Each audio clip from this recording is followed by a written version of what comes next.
Yeah, that phone and 702. So we're going to get started. Good evening, everybody.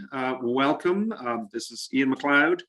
I think all of you know me, and welcome to our donor appreciation event. Thank you all. You were invited because you are very special to the Science Center. We decided, with all the uncertainty about gathering and places, and it's too cold to be outside, we thought, let's just do it remotely. You can all, hopefully you're sitting comfortably there with a beverage of your choice. Unfortunately, I'm stuck with water, but anyway, and you can all relax and enjoy your evening. And thank you again for all of your support, for all of the ways that you make the Science Center keep on ticking. And hopefully you enjoy the program and have lots of questions for us tonight. I think Amanda's going to keep letting folks in as they join us. I still see a couple of folks coming in. So welcome to everybody, but I'll get going with the presentation.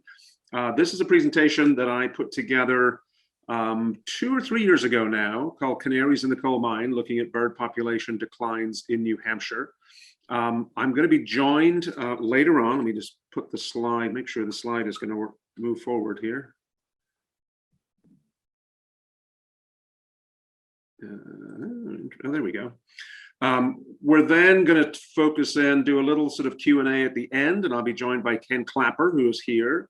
For those of you that haven't seen this book, this is a brand new version, completely revised and updated version of the classic written by Bev Ridgely.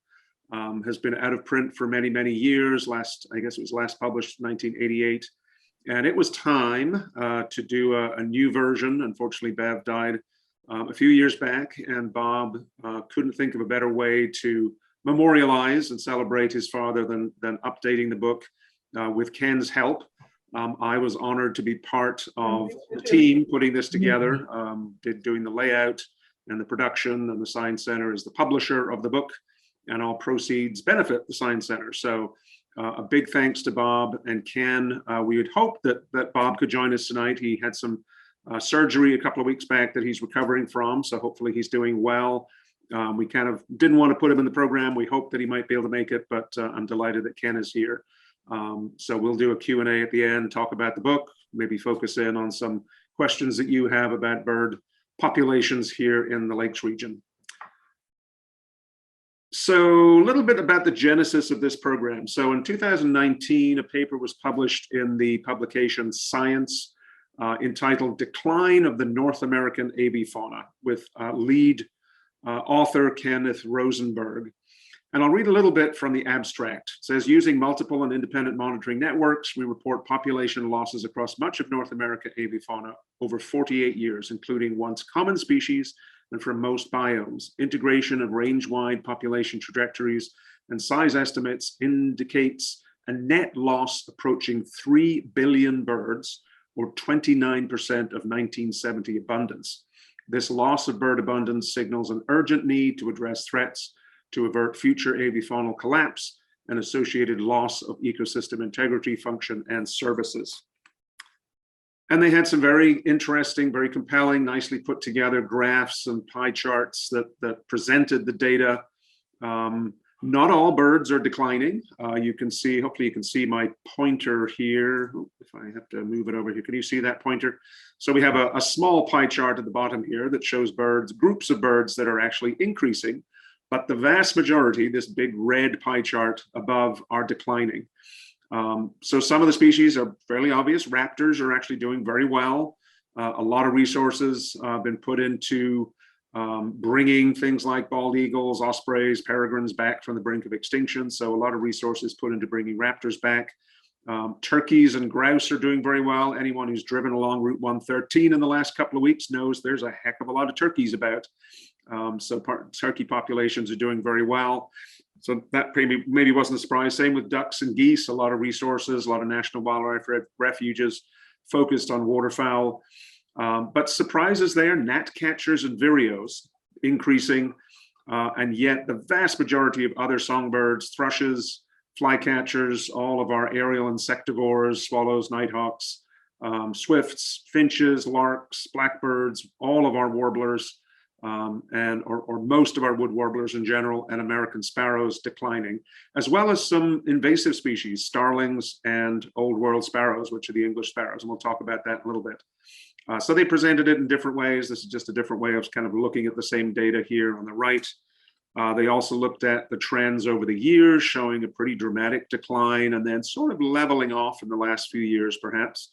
Also looking at different habitats or different groups within within North America. So you can see again on this right-hand chart, chart D, where it shows that grassland species are declining at the most rapid rate. Boreal forest species are next, western forest, Arctic tundra, sort of habitat generalists, forest generalists, eastern forest, and then the ones that seem to be declining the least are wetlands. Again, a lot of restoration efforts going into wetlands. So we're going to dig into the data a little bit to try to understand what's going on if we can. So first of all, just to kind of put a little context. So 3 billion sounds like a big number. Right away, I noticed this paper actually got a lot of publicity and some media outlets picked it up, but kind of missed the point a little bit. I remember seeing a headline in one newspaper that said 3 billion birds have died since 1970. That's not quite what they mean. And I'll give you a little bit of sort of bird population dynamics 101. So just to give some context. So some studies have projected that the base population of birds in North America is between 10 and 20 billion birds. So let's assume, just for our little example here, that in the spring of 1970, there was a base population of 10 billion. Let's take that lowest number, 10 billion. These are adult birds that are potentially breeding birds here in North America. So 10 billion in the spring of 1970. Now, as you all know, bird populations fluctuate through the season. We kind of have the breeding population, and then we get this big influx of young birds that are hopefully produced, lots and lots of chicks. Then mortality happens, they go through the winter, and then they come back. And in an ideal scenario, there's enough chicks produced that the population remains stable or maybe slightly increases. Oops, I think I jumped to. So let's assume that those 10 billion birds have an average maximum biological potential to replicate themselves 4 times over. So i.e. for every bird that was ready to breed in the spring, they could produce 4 eggs or chicks. So potentially 40 billion new birds could be produced by those 10 billion birds. Now, obviously this is an average. Some birds only lay 1 egg, some lay 15, but let's just assume across all bird species, an average of 4.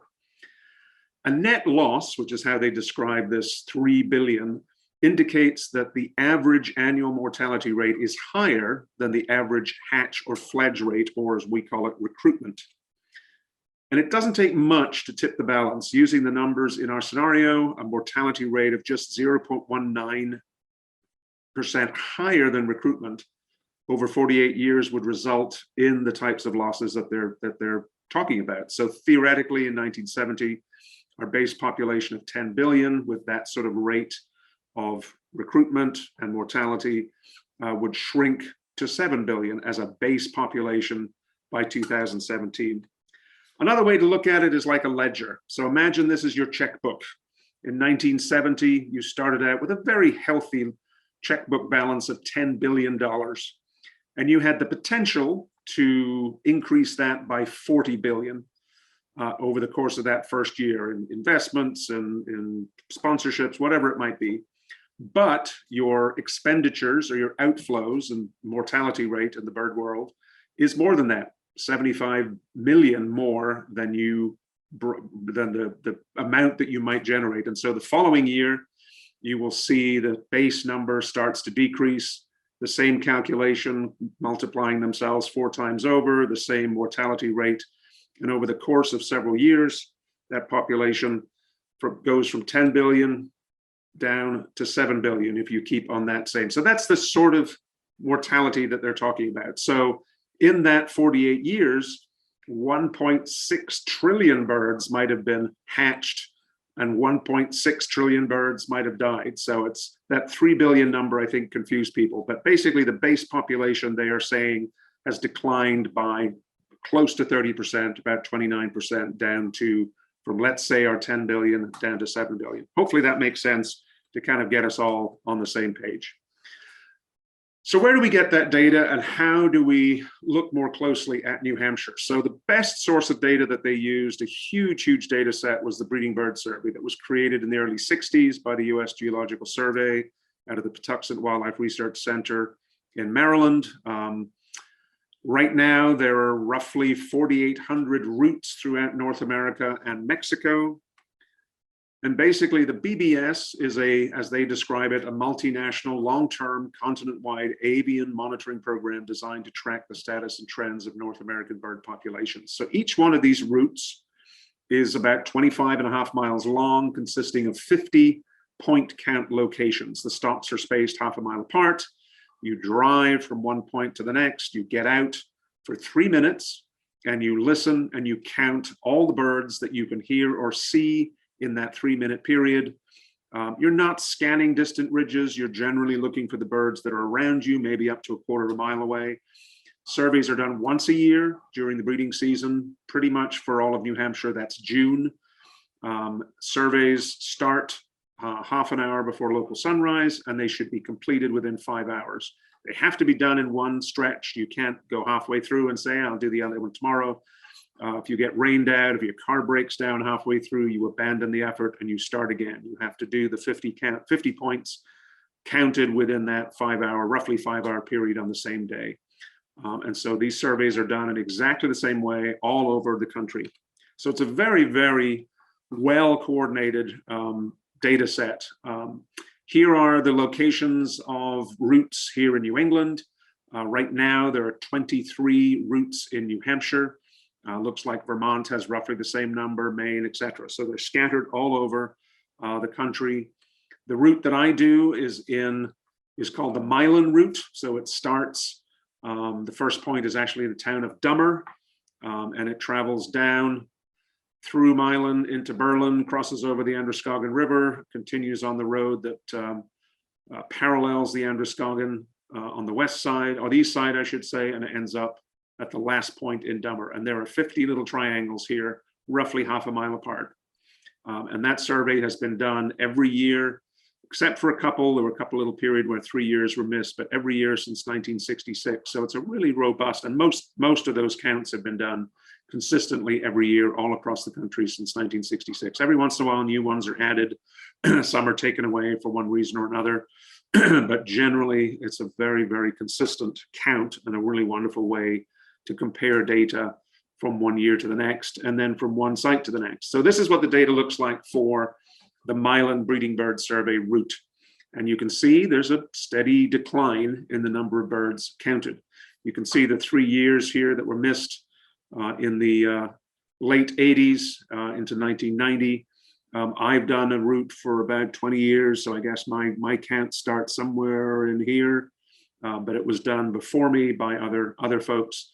But pretty much folks do it. I think there's probably only been about 4 counters over the 50 plus years that the route has been done. So when I take a look at an average of the number, this is the gross number of birds counted on this route. When I take a look at an average for the first 10 years and compare that to an average for the last 10 years, we show a 25% decline in the number of birds counted on the Milan Breeding Bird Survey route. So fairly consistent, 29% was what they found in that national study. On my one little route, I found 25%. Here's another way to kind of look at the data. I actually extended that through 2022 because I did the survey again in June of this year. And you can sort of see a pattern here that the overall trend is down. The first 25 years or so, the trend was sort of up, kind of peaked in 1993, I think that is, maybe 92, 93, and then has been declining ever since. And quite rapidly, you can see some much lower counts over the last few years. So something is going on. Now, if we take a look at all of New Hampshire, we can do a compilation of all the data and to kind of eliminate the variation that might happen with different numbers of counts happening. So over the years, it's varied between 20 counts and 23 counts within a year. So the way to kind of eliminate that potential discrepancy is to do what's called birds by effort. So basically, it's taking the total number of birds counted every year on all of the BBS routes and dividing by the number of BBS routes counted that particular year. So if there were 20, you divide by 20. If there were 23, you divide by 23. So all of the data that you're going to see from now on, because this covers multiple sites or multiple count sites here in New Hampshire, is by effort. And you can see the trend is downward. So it's not just my BBS route in Milan, it's all of the routes throughout New Hampshire. And again, if I do that same calculation of doing an average for the first 10 years compared to an average for the last 10 years, it's about a 24% decline. So again, in that same sort of ballpark, 24, 25, 29% decline in the numbers of birds being counted here in New Hampshire. So delving into a little bit more deeply, 178 bird species have been recorded on those survey routes through 2018. Of those, 53% show population declines, 42% are stable or show some population increases, and 5% are just freak, things that were recorded once in a while that there's no trends can be calculated.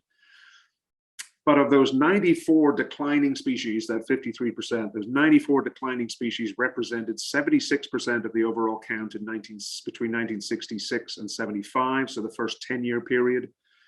They now, that same group of species now represent only 43% of the count between 2009 and 2018. So birds that were some of the most common species 50 years ago have declined the most. So let's take a look at that top 10. Here are the top 10 species encountered for all BBS routes in New Hampshire between 1966 and 75. The American robin, not surprising perhaps, was the most commonly encountered, with an average number close to 54 robins encountered per count in New Hampshire. European starling was next. Red-eyed vireo was third. Red-winged blackbird, song sparrow, wood thrush, common yellowthroat, barn swallow, white-throated sparrow, and tree swallow. So 2 swallows in the top 10 of most commonly encountered birds on BBS routes for the first 10 years of the count. The colors, I'm going to give away a little bit here what the next slide is. The colors indicate that when I compare those species, that top 10 to the last 10 years, those that are pink have declined.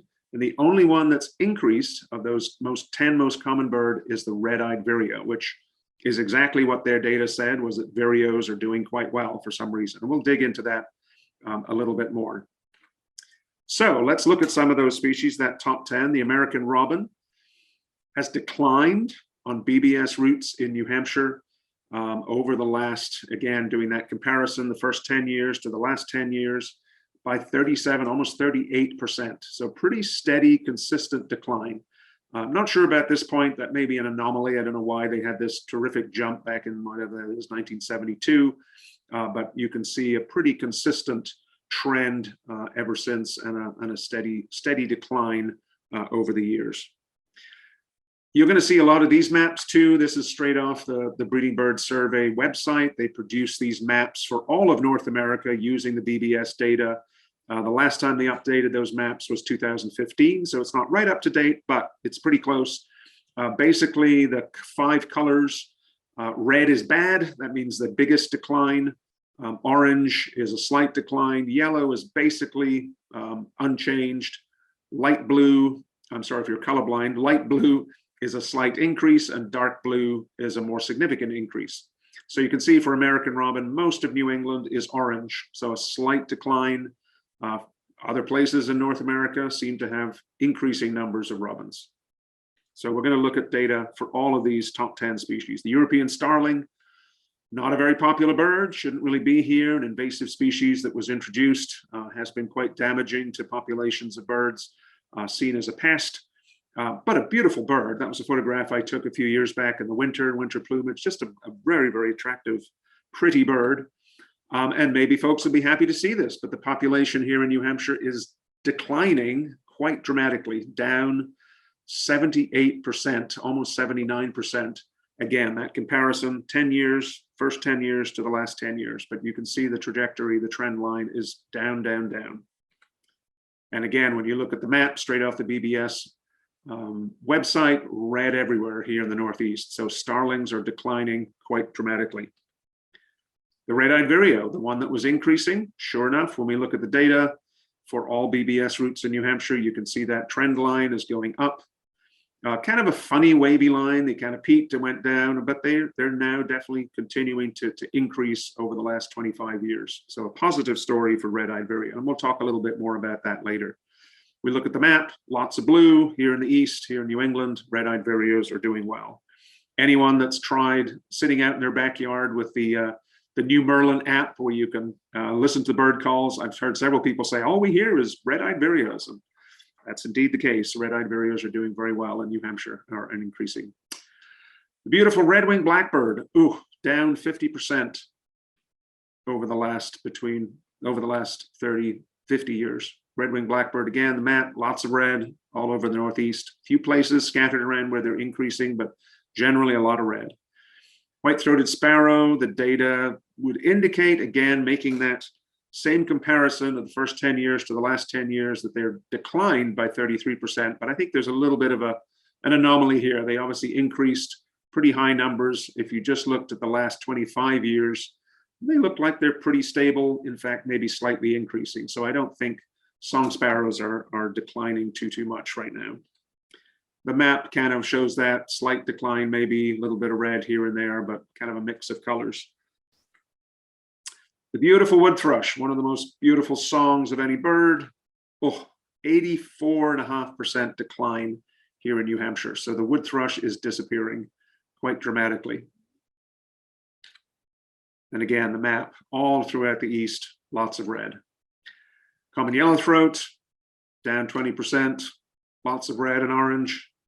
We'll kind of go through these a little faster. The beautiful barn swallow, very dramatic decline, almost 80% decline in the barn swallow population. Remember when I was showing some of those graphs at the very beginning, they talked about grassland species being some of the ones that have declined the most, grassland and farmlands, and swallows certainly fall into that categories. The barn swallow is very much associated with open grasslands and farms, and we're seeing a dramatic decline in barn swallows. And again, red everywhere, certainly here in the Northeast. The beautiful white-throated sparrow, sort of to me, the iconic bird of the northern forest, 71% decline over the last 50 years. So pretty dramatic decline, lots of red, apparently doing well out west here. Not sure what's going on with white-throated sparrows there, but here in the east, lots of red. And finally, the barn swallow was the tree swallow was number 10, down 67%, dramatic decline.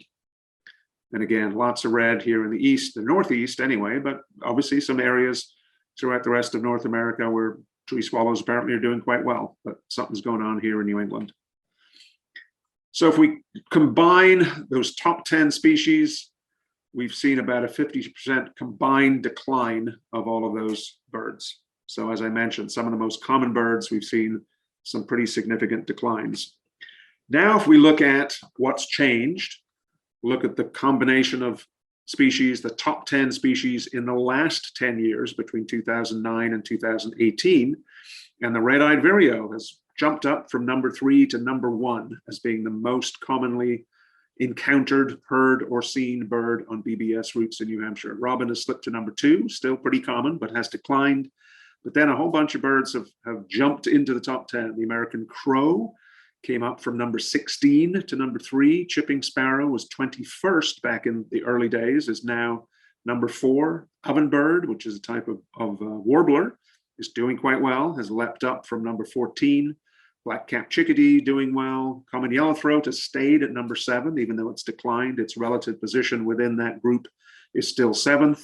Cedar waxwing, there's a lot more cedar waxwings around than there used to be. Have jumped from 29th place to number 8. Song sparrow slipped a little bit to number 5. From number 5 to number 9. Red-winged blackbird has slipped from number 4 to number 10. And then at the bottom here, you see starling is now 13th. Wood thrush has dropped to 38th. Barn swallow to number 32. White-throated sparrow to 26, and tree swallow to 24. So dramatic declines for those birds. Just take a little bit, another look. I was really intrigued by the vireos. So we have a few species of vireos in New Hampshire. This is the blue-headed vireo, used to be called the solitary vireo. Blue-headed, also increasing, doing quite well. Lots of blue on their map. So vireos are doing well. Warbling vireo, slight increase, but still always a good sign. Plenty of blue, light blue here in New Hampshire. So vireos, for some reason, are doing well. And we'll talk a little bit about that later. If I forget to mention it, ask it as a question, why vireos are doing well. I have a theory anyway, and see if Ken agrees.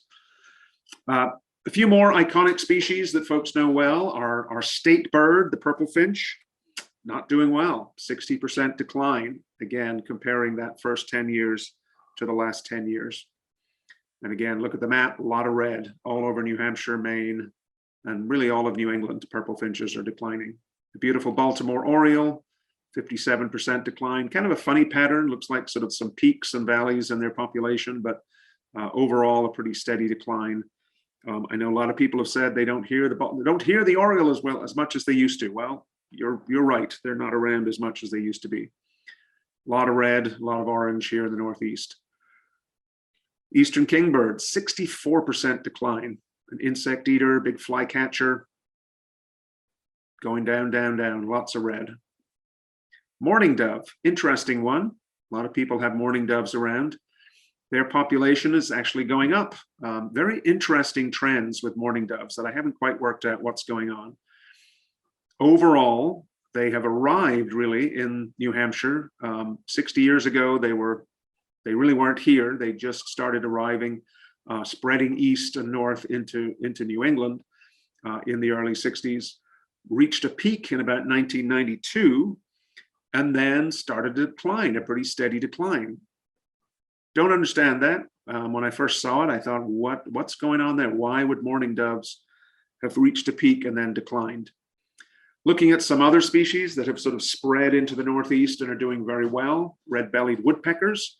They're a species that I encounter all over the Lakes region now. Back until really 2002, 2003, there were hardly any found in the state. You can see a very dramatic increase. And now red-bellied woodpeckers are pretty much everywhere south of the White Mountains and even creeping up a little further north in the state, doing very well. Pileated woodpeckers are doing very well. Wild turkeys just exploding. Common raven doing very well, increasing throughout the state and spreading. Turkey vulture, another one that just arrived, has now spread throughout the east and has reached the very northern part of New Hampshire and way up into Canada now, and the population is still increasing dramatically. Tufted titmouse, another new arrival. They really weren't in the state until the late 60s, early 70s, and then we've just seen this steady increase in population. I know every one of you has got tufted titmice in your back garden. Cardinal, same thing, a new arrival, have increased. Most of these birds have arrived, the theory being, as our climate is warming. Also, they readily will come to feeders. A lot of people are putting out bird feeders. And so they've capitalized on easier winters, lots of food source, and are doing very, very well in the state. Mockingbird is another one that arrived. We didn't have mockingbirds here back in the 1950s, but interesting. Look at the mockingbird. Very similar pattern to the mourning dove. I look at northern mockingbird in that same way, a very steady increase through the 1960s, through the 70s and 80s, peaked in 1992, and then plummeted. When I saw that, I couldn't work out what was going on there. I'd never sort of realized there was such a steady decline. And there's the mourning dove, the same pattern, peaked really in the same year, 1992, reached a peak, and then has declined ever since. When I took a look at all the other data for the other surrounding states, so did an analysis the same way as I did for New Hampshire, for Vermont, Maine, Massachusetts, Connecticut, and New York, you see a very similar pattern, an increase during the early 90s, and then a steady decline ever since. Same with the mourning dove for the surrounding states. Something is going on. I'm not sure what the connection is between mourning dove and mockingbird, but one possibility is this bird, the Cooper's hawk has increased quite dramatically here in the eastern United States, and they love mourning doves and they love mockingbirds. So it's possible that an increase that Cooper's hawks spread into the east to capitalize on a new food source, a lot more mourning doves, a lot more mockingbirds around. Yeah, it's a possibility. Certainly when you look at the Cooper's hawk BBS map, a lot of blue, they're doing quite well, increasing certainly in southern New Hampshire and up into Maine. Mourning dove, northern mockingbird. Another possibility for the mockingbird is that there's more winter competition. So another wonderful data source is the Christmas bird count data that's done by the Audubon Society every year. This is a graph that they produced for American robin in New Hampshire. And you can see, then you all know this, that there are many more American robins in the winter than there used to be. We never used to see, used to think of robins as arriving in the spring. And indeed, that was certainly the case back in the early years of the count. This is by the number of years. So this is probably the 95th year. We're at 120 here. So yeah, I guess this is about 90, 95. And you can see the population, the number of robins that we encounter on the Christmas bird count has dramatically increased over the last few years. Kind of ups and downs, but generally an increase.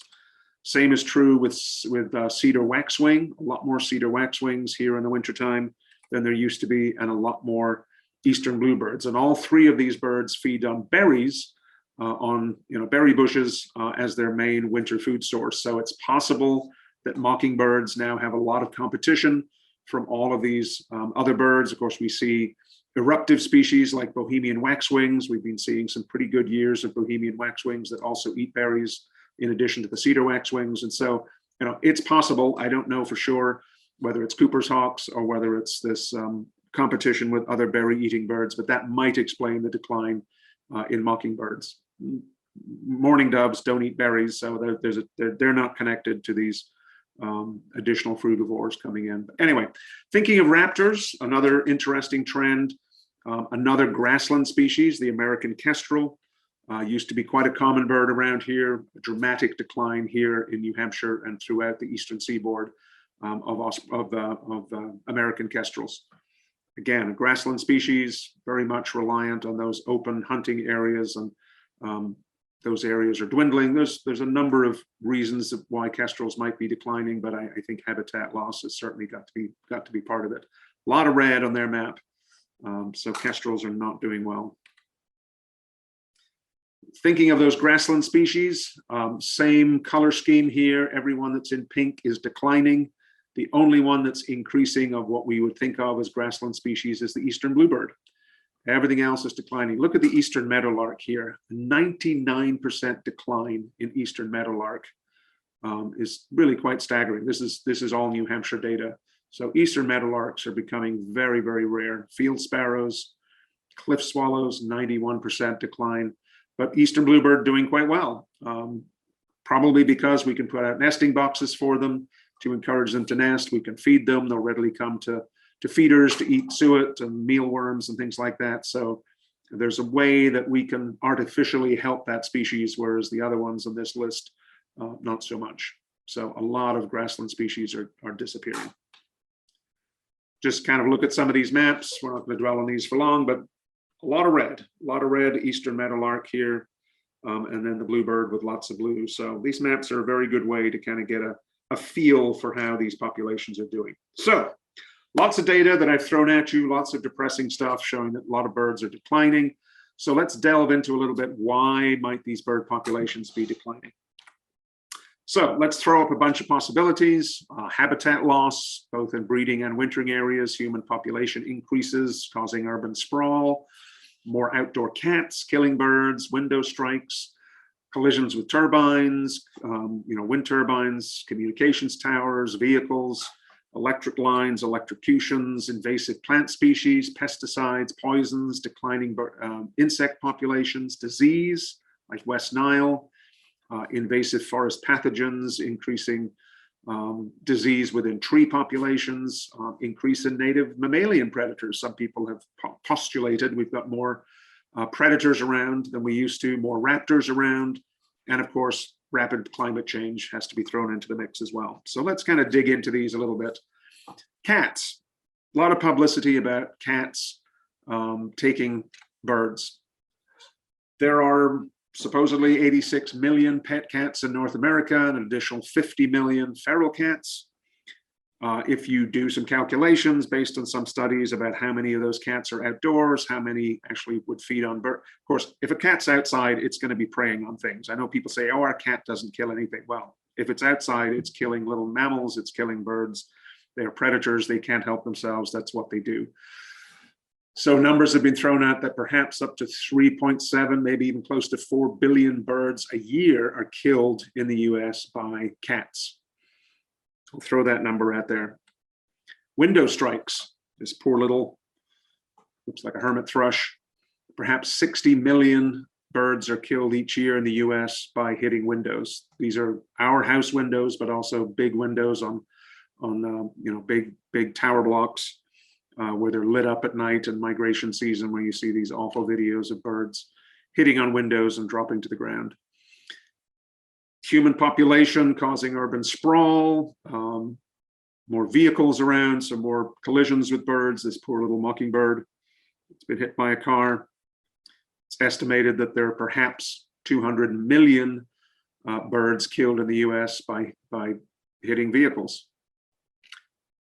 So when I'm thinking about those cats, more people, more cars hitting windows, one might assume that states that were more populous, had more larger populations, you would be seeing the greater decline. So I took a look at surrounding states and provinces, and this is you can see Maine actually has, of the ones that I looked at, of these 7 areas, the highest decline, whereas Massachusetts and Connecticut were actually at the bottom of the list. So that would tell me, or suggest anyway, that perhaps cats, car strikes are not the biggest cause of bird declines in our area. So just kind of park that number there, that when we look around us, Connecticut, we can look at Connecticut in more detail. Actually, when we look at the total gross number of birds, they're actually increasing in Connecticut.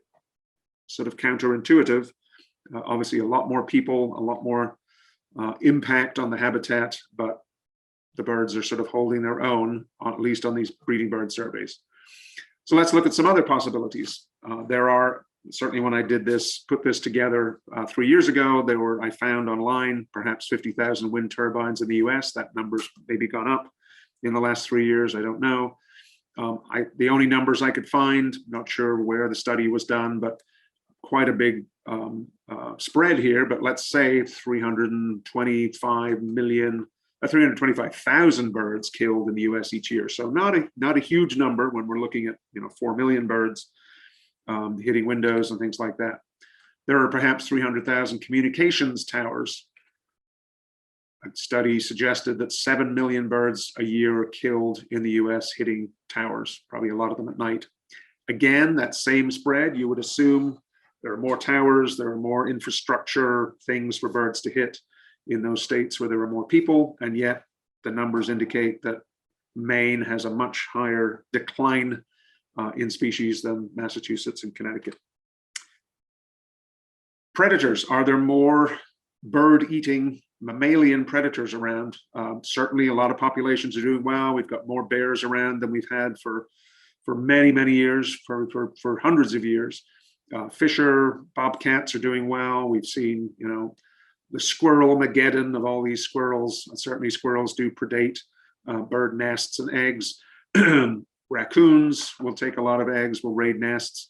But I have to think there's a lot of sort of checks and balances on these populations. Raccoons are way down right now. Squirrels sort of ebb and flow. We had that amazing year a few years back because of the amount of acorns. Now the population has been down over the last few years. You would think you would sort of see ebbs and flows and how birds might be predated on. So again, I'm not convinced that increases in mammalian predators is causing this huge decline in birds.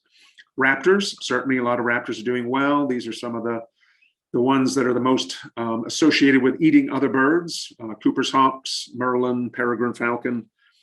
They're all certainly doing well. The populations of Cooper's hawks are increasing.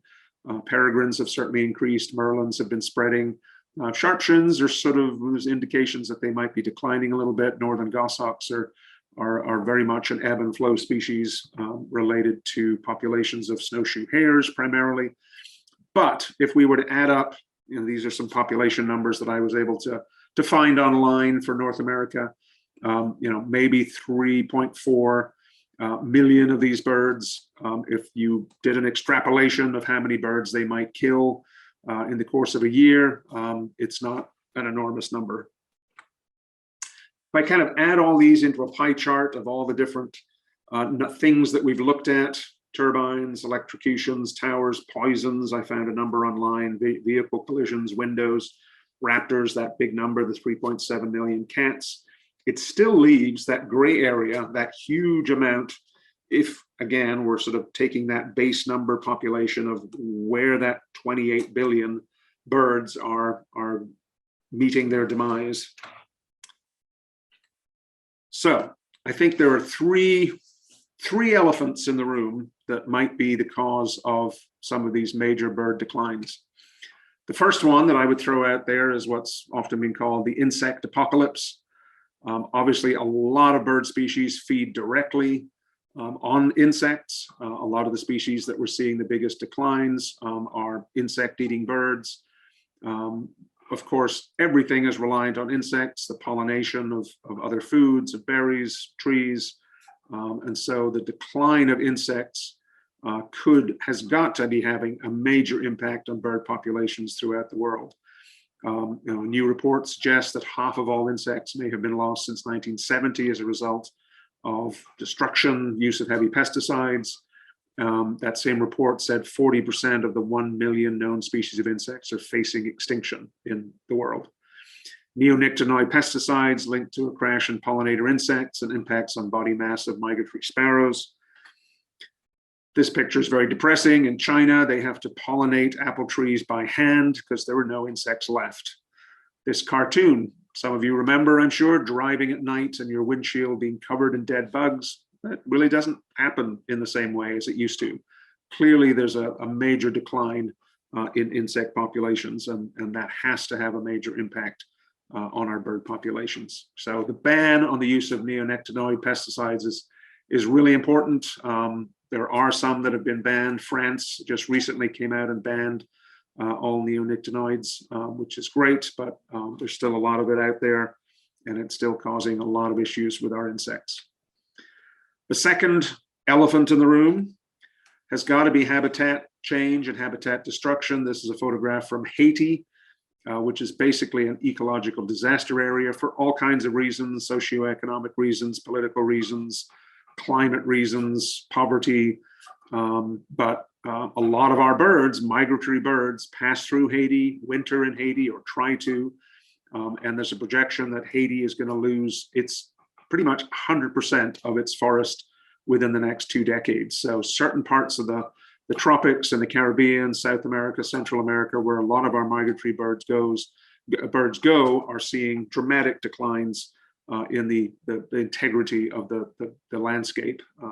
And that has to have an impact on our birds. Even if they don't die while they're there, they may be trying their migrations or starting their migrations in poor health because they're not getting the food and the nutrients they need, and they don't make their migrations, or they arrive on their breeding grounds in poor condition. So there's all kinds of domino effects of habitat destruction. Of course, here in New England, closer to home, we're seeing a lot of habitat fragmentation in a lot of different places.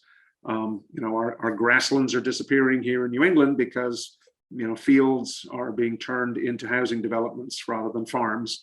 And so that habitat fragmentation has got to be having an impact on certain species. Now, having said that, New Hampshire is a very wooded state. We have a lot of trees here. There's a lot of woodland habitat.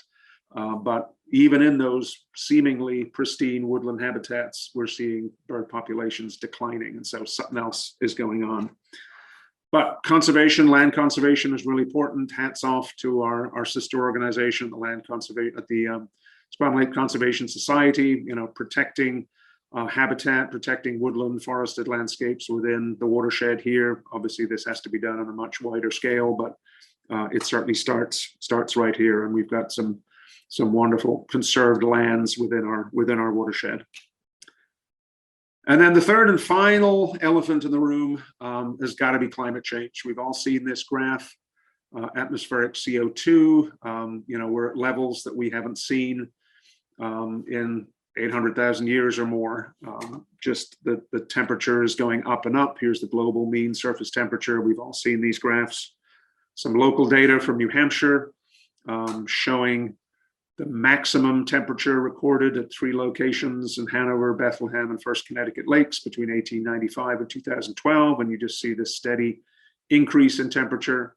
And then this is the minimum temperature. So not only is it getting warmer, but it's not getting as cold. And that's kind of a critical piece as well. Our winters are changing, our springs are arriving earlier. Here's another graph, again, from New Hampshire, some local data from 1960 to 2012 for 3 locations, Hanover, Pinkham Notch, and Berlin, showing the length of growing season, which is increasing, which means our springs are getting earlier, falls are getting later. Here's another simple graph. This is just one that I put together, plotting the ice out on Lake Winnipesaukee. Not as scientific as the previous data. Obviously it's somebody deciding when the ice is out, but it's been done pretty much in a similar way for a long, long time. And you can see the trend is definitely for much earlier dates. If I was to take that same analysis, looking at an average for the first 10 years compared to the average for the last 10 years, we see a 2-week difference. So the average, the first 10 years was April 26th for ice out, and now we're April 12th, so 14 days earlier than it used to be. And it's been the same the last 3 years. I think we were April 5th, 8th, and 6th in 2020, 21, and 22. And interestingly, the latest dates were in the first 10 years, and the 3 most earliest dates were in the last 10 years. So we're really seeing some incredibly early ice out dates in March. So what's happening? So between 1895 and 2011, temperatures rose by almost 2 degrees Fahrenheit in the Northeast. Projections indicate warming of 4.5 to 10 degrees by the 2080s. The frequency, intensity, and length of heat waves is also expected to increase. The total amount of precipitation and the frequency of heavy precipitation events has also risen in the region, and that's having an impact. We've seen, Northeast saw more than a 70% increase in the amount of rainfall measured during heavy precipitation events. So it's not that we're getting more, but it's coming down in these shorter, more violent downpours, which has got to have an impact on a lot of things. The ranges of certain trees and other plant species are moving northward, obviously not overnight, but gradually as the temperature rises, as the growing season gets longer, certain species, it's less desirable for them and they're going to change their distribution. Obviously, trees are very, very tied to the climate around them. So they're generally, tree species are certain tree species are moving higher in elevation, and really the birds have to follow. Birds have very specialized connections to the tree species that they feed in, that they nest in, and to the habitat types. We all know the range of economically important tree species like sugar maples is expected to shrink within the US as its preferred climate shifts north into Canada. Warmer temperatures are also increasing outbreaks of forest pests and pathogens, including hemlock woolly adelgid. Invasive plants like kudzu, Japanese barberry, honeysuckle, bittersweet, and many others have been expanding their range and contributing to a loss of biodiversity and really taking over the landscape. We've got an extensive invasive species program going on here, but boy, it's hard to keep up with the bittersweet. There are some bird species that like bittersweet, but there's an awful lot more that it just doesn't work for. So there's trade-offs with these invasive species coming in. Temperature changes also influence the timing of important ecological events, or phenology as we call it, causing birds to migrate sooner, plants to bloom and leaf earlier. Climate change will also impact sea levels. We'll see rises and causing declines in water quality on the seacoast, but also algal blooms and shrinking marsh habitat. So in summary, many birds are under great stress. Insect food is declining, timing of leaf out and insect abundance is changing. Migration timing is in flux, and the birds may be out of sync with their preferred food. Plant species are also under stress. Tree ranges are shifting, and many native trees are facing increased threat from disease. Heavy rain events are impacting nest success. These changes are happening fast, and many birds cannot adapt to it. So what can you do? It's got to be what you can do. This is a very depressing talk. Certainly, if you've got cats, keep them in, please. I know it's not, I don't think it's the big thing. Some people have said it's the biggest cause of bird declines. I think that's nonsense, but it's still a significant number, and anything that we can do to reduce the bird mortality would certainly help. So keeping your cats indoors and keeping them from slaughtering all the little birds and mammals in your backyard is a good thing. Strike-proof your windows. Doesn't have to be every window, but you all know there are certain windows on your house where you occasionally find a dead bird. There are things that you can do to stop those birds hitting the windows. You can imagine if that's happening, even if you have a bird hit your window twice a year, that's probably happening in every house across the country. So those numbers do build up. Plant native shrubs and pollinator gardens to help insects. Don't use insecticides. Susan and I have been all using the excuse this year of not mowing our lawn because we've got these wonderful clovers coming up, and there's lots of bees, and there's monarch butterflies stopping feeding on the clovers. So it's a great excuse not to mow your lawn. Protect wildlife habitat and support land conservation, but most importantly, support federal and state regulations to curb greenhouse gas emissions, to reduce global warming and slow the climate catastrophe, because I really think that has got to be, just because of the systematic changes that it makes, one of the biggest impacts that we're seeing on bird populations. Otherwise, the canaries in the Coalmine are warning us of the impending silent spring that Rachel Carson feared. And that's the end of my talk, now that I've depressed you all about declining bird species. And we'll segue a little bit to talk about local bird populations. And I encourage you to ask some questions. Ken hopefully is still with it, or multiple Ken Klappers are still with us. But hopefully the real Ken Klapper is there. And he and I would be happy to answer some questions for you. Any questions you have about the talk or about birds in general. And the floor is open, please. I don't know, Amanda, how do you want to do this to control the chaos? Do you want people to put their hands up, or how do you want to manage that? So people can actually unmute themselves to ask a question. I think that's probably okay with this size of group. There's about 38 people on. So let me just quickly, close my screen so I can see who might be talking. Let's see. Oh yeah, I've got to go up to I've got two screens going here. Stop share. There we go. Oh, I can see you all now. Oh, don't you look lovely? All relaxed and comfortable. What questions do you have?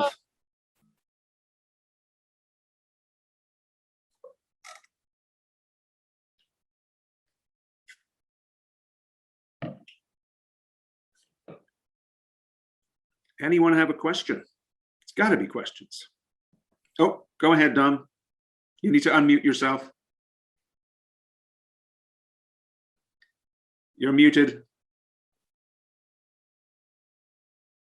Yeah, everybody is muted. So if you need to speak, remember to unmute yourself. Go ahead if you want. Well, I'm muted, Ian. So Go ahead, Sydney. I will make my observation and question. Okay. We always figured that the hummingbirds were gone every year around the 10th of September. We have had a hummingbird at our feeder, which is still up. We still have 2 feeders up, just in case, this week. Do you think the hummingbirds that are still here in this weather are going to survive? Yeah, I think they'll be fine. I mean, certainly, it's been relatively mild. I mean, yes, it's been rainy and a little chilly the last couple of days, but as long as they can still find food, and it's great that you still have your feeders up. I still have some feeders up here at the Science Center, and I saw a hummingbird, I think 2 days ago, that was still here. Yeah. So it is getting a little late, but there are still flowers blooming. There's still nectar out there. And so I think they are staying a little longer in the state, again, probably because of our warming climate. Would you agree, Ken, that we're seeing them later in the season? I'm not sure if that's consistent. Excuse me. Time for a drink of water. So anyway, yeah, so I keep the feeders up. They might hang around for a couple of days longer. These are the ruby crowned, the ruby throated Yes, hummingbirds that yes. we have. You may, every once in a while, we do get a couple of different hummingbird species that will come when people leave their feeders up late. So even into October, we sometimes get rufous hummingbirds. Very rare, usually 1 or 2 a year show up in New Hampshire, but you never know. If you keep your feeders up, you might get something unusual. In the 1988 edition of the book, Squam Lakes, Birds of the Squam Lakes Region, Bev Ridgely did note that they did occur sporadically into the 3rd week of September. So, but I guess we're hitting the 4th week now, so maybe it is a little bit of a change. It was a female that we've been seeing, and usually the males left first and the females left later anyway, but it still seemed quite late for us. Mm-hmm.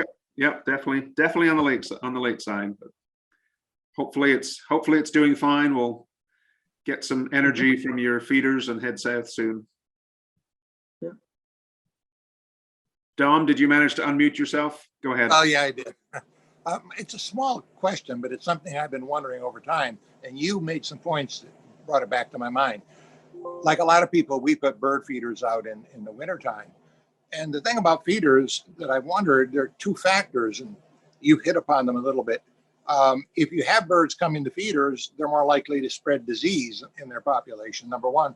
And number 2, predators are more likely to come. I mean, we've had, at least once I've seen a hawk out here, looking over the possible lunchtime feeding. So when you made a comment about disease and you made a comment about predators like hawks, are we doing birds? I mean, we're doing them a favor by feeding them, yes, but is there possible harm too? Just a question. I think the benefits greatly outweigh the potential risks. I mean, hawks are out there anyway. Hawks are going to be picking off chickadees, whether they're coming to our feeders or not. Hawks are definitely opportunists. If they find a ready source on birds sort of hanging around that might be distracted feeding, they might get lucky and be able to pick off one of the birds. They're not 100% success rate, so the birds are always very, very much on the lookout. So, I've fed birds for 30 years here in New Hampshire, and I've occasionally seen a bird get taken, or I've seen some feathers under the feeders that indicate something was nabbed. I've very rarely had outbreaks of disease, but it's easy enough. You usually spot them, if you start to see birds that don't look well, that you could take your feeders in for a period of time, make sure they're cleaned and scrubbed, and then put them out again. So we don't see major outbreaks, and when we do, there's things that we can do to kind of mitigate that. I would add it's good to clean up the shell husks underneath the feeder on a regular basis and throw those deep into the woods or wherever, just so you don't have that concentration of possible pathogens. I'd like to put a word in for the Acopian bird savers, those cords that hang down in front of along your windows. This is my first summer with them, and series of 1, very few, no bird strikes since I've had them. Excellent, good to know. Yeah, we've been experimenting with our bird feeding station that we've had 2 seasons where we haven't had the bird feeders out because of last year. There was the warning about the deaths of birds that ended up being associated with the cicadas, but there was a warning put out to keep your feeders down. So we haven't had our feeders out, but we did the windows that we have at the bird feeding station. We've got 3 different types of bird strike deterrents. So we had the sort of vertical cords. We've got some decals, and we've got, isn't it ultraviolet light ink lines on the windows? So there are a number of different methods out there to try. And I think, as long as it breaks up the outside reflection of the window, they can be very, very effective. So good for you, Maynard. Doing your part. No, I haven't either. I have a question, Iain. I wonder what the effect of timber harvests have on bird habitat in the long run. We have a big one going on right near our house here. About 100 acres have been not quite clear cut, but almost. And I know they lose trees in the near term, but there's a big open area in the longer term. So I wonder what effect that has, positive or negative. Why don't do you want to take that one first, Ken, and then I can jump in if. Yeah, that sounds good. I think it's going to be a mixed blessing. So any species that are attracted to contiguous large trees, mature forests like pileated woodpeckers might decline. I mean, you know, when we talk about population numbers, you have to think about what's going on a regional basis. You know, within your own yard, as you noted, you're going to have some regrowth there after the harvest, or at least a few years after the harvest, and that's going to attract certain groups of birds that actually benefit from that, such as chestnut-sided warblers, assuming that they're not declining for other reasons like pesticides or whatever. So I think you're going to basically see a shift in the species composition, and as the forest matures, should shift back, all other things being equal. Yep, I would agree. I would agree with all of that. You'll see as Ken mentioned, chestnut-sided warblers, you know, maybe white-throated sparrow, things that like that sort of early successional growth will move in for a period of time. If it was further north, you would get things like mourning warblers, and you know, and then that the forest will mature enough, and they'll move out and go and find somewhere else as the trees grow, and those original forest species will come back. So it's all a changing dynamic within the forest overall.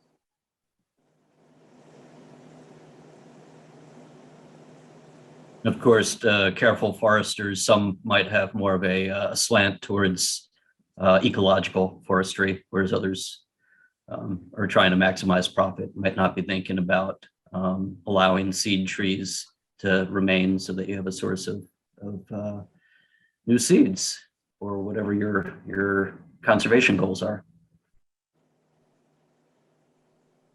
Thank you. I was wondering if there was a change in the timing of the hawk migration. Very subtle, very subtle. We've been doing hawk migration counts for a long time now. You know, places like Hawk Mountain in Pennsylvania have been counting for, gosh, they're close to certainly 70, 80 years, I believe they've been counting there.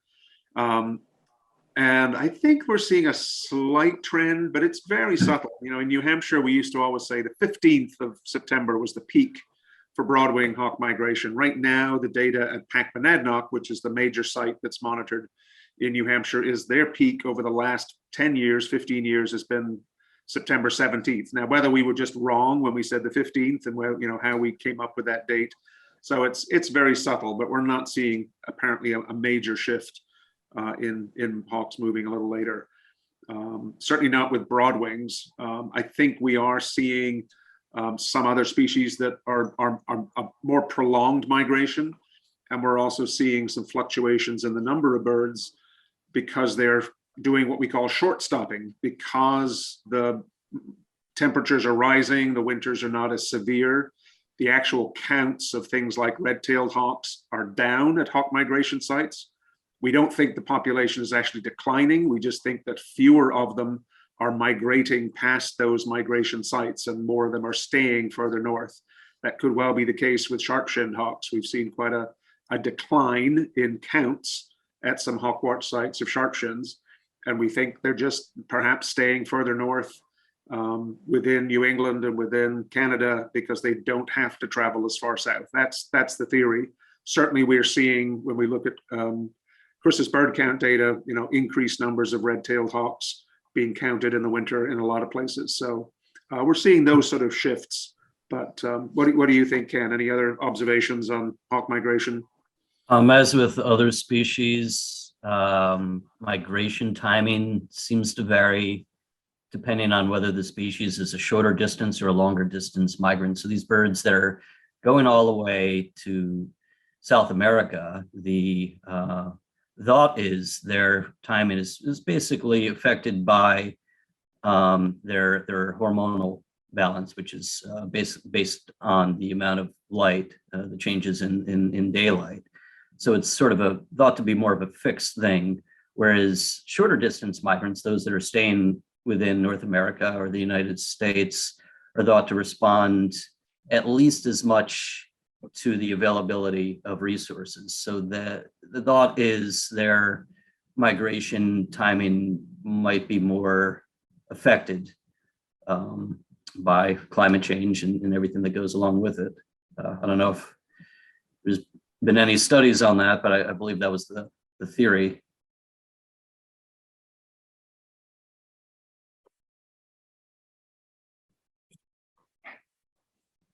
Other questions? I have a question. Go ahead. Vireos.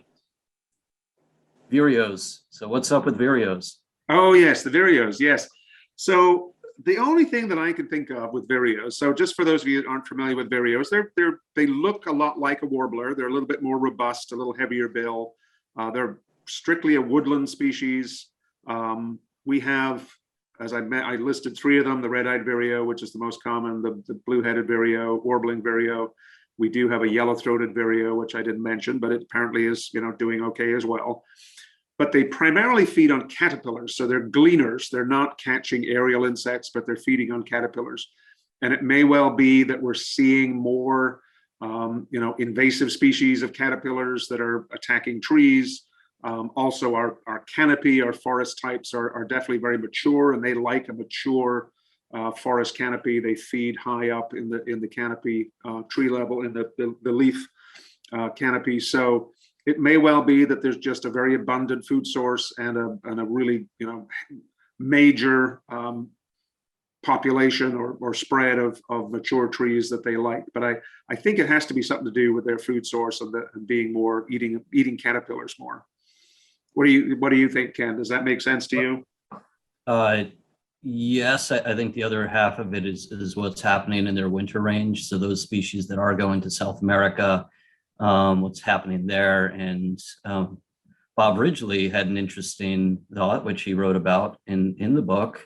Even though you have all this deforestation going on in parts of South America, one of the keys might be that the red-eyed vireo's diet switches to more fruits or small berries when it's down there. So I'm assuming that means it would be more adaptable to shrubby areas rather than mature forest.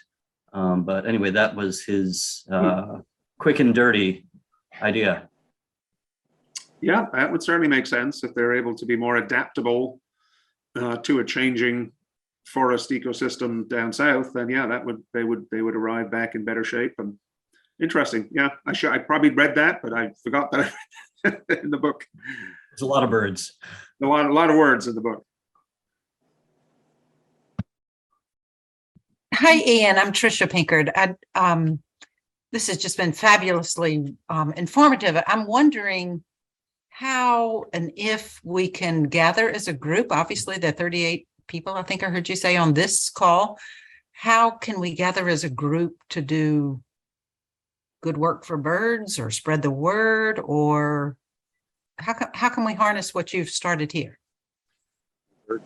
Well, buy the book. No, we have the book. Okay.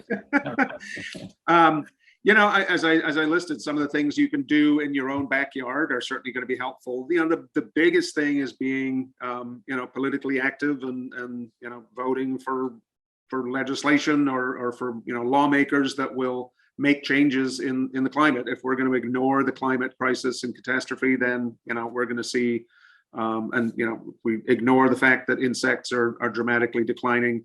There's only so much we can do as individuals or as a group of 38, but if we're, reaching the people that can really make decisions that have lifelong impacts for us, but also for our kids and for our wildlife, then that's the most effective thing that we can do is to be active and aware and lobbying and pushing for change.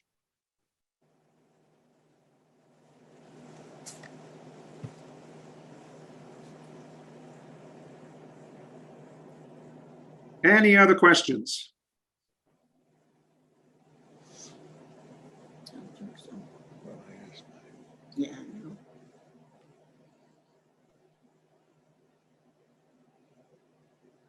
No more questions? If there are no more questions, see what the time is. Yeah, we're after 8. I want to thank you all for being here, for your attention, for your great questions. Thanks to Ken. It would have been great if Bob could have joined us, but hopefully he's recovering well. If you haven't got a copy of the book, I do recommend. It's got a lot of terrific information there. It's a very, very comprehensive book. 400 pages, 200 plus beautiful photographs in there. A really nice guide to the best birding locations to go that Ken wrote here in the Squam watershed or within the Squam region. And I highly recommend. Christmas is coming. It's right around the corner. Everybody's going to have a copy of the book. All proceeds benefit the Science Center. You can get it online. You can get it in the bookshop here at the Science Center. It's available at the LPC store. It's available in Audubon. It's available at Innisfree, at the Sandwich Home Industries. It's out there. So thanks to Ken for being here tonight and for his expertise. Thank you all for all that you do for the Science Center, and I will bid you good night.